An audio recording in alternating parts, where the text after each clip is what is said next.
masa untuk YB Jolitung. Sila, Kelang. Terima kasih Tuan Speaker. Tajuk pertama saya akan sentuh ialah berkait dengan perlindungan sosial untuk pekerja gig ataupun gig workers. Peningkatan ekonomi gig adalah trend yang tidak dapat dielakkan.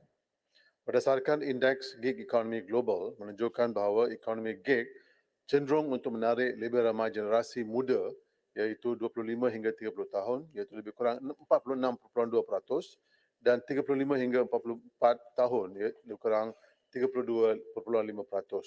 Dan kini terdapat sebanyak 160 pemandu e-hailing di Malaysia dan majoritinya adalah kalangan anak muda. Tinjauan yang dijalankan oleh think tank The Centre pada tahun 2020 meliputi lebih kurang 400 pemandu e-hailing dan penghantaran mendapat hampir 1/4 atau 20% daripada mereka tidak mempunyai sebarang bentuk jaringan keselamatan.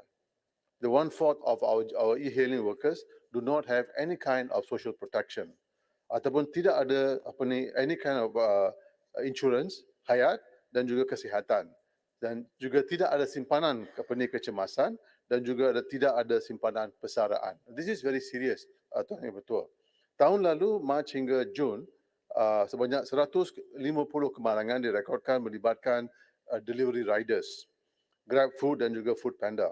Dan pada tahun 2020, 2/3 daripada 2,576 kematian di jalan raya adalah penunggang penghantaran ataupun pekerja gig.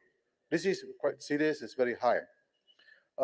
Kematian dan kemalangan ini berkaitan dengan jumlah perjalanan yang perlu dilakukan oleh pekerja gig untuk mencari pendapatan bagi kehidupan yang lebih baik akibat daripada gaji yang tidak menentu dan terlalu rendah.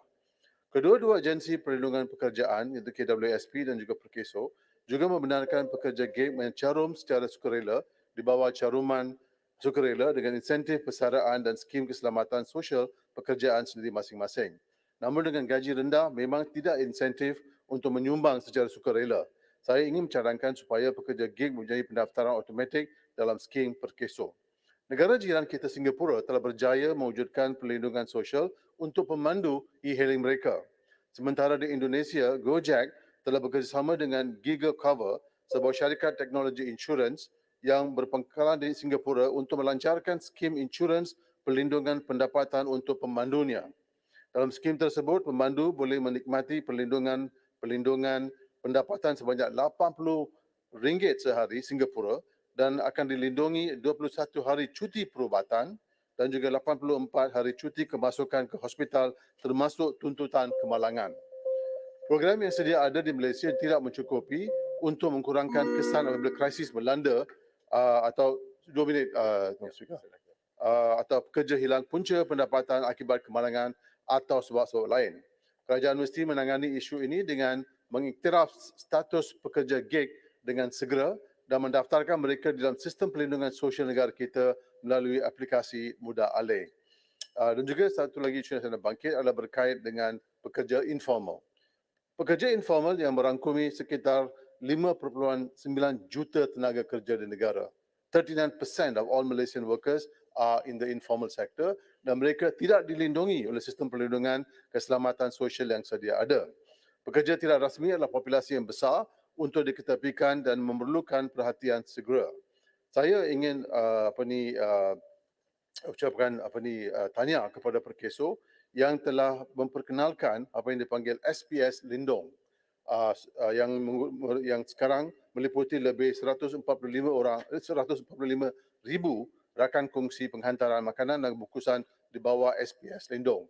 Tetapi yang Speaker, saya percaya masa dah sampai dan juga soalan saya kepada Menteri ialah apakah cadangan kerajaan untuk meluaskan SPS Lindung kepada lebih ramai pekerja informal dan bagaimana kerajaan memastikan perlindungan sosial Perkeso kepada sektor informal.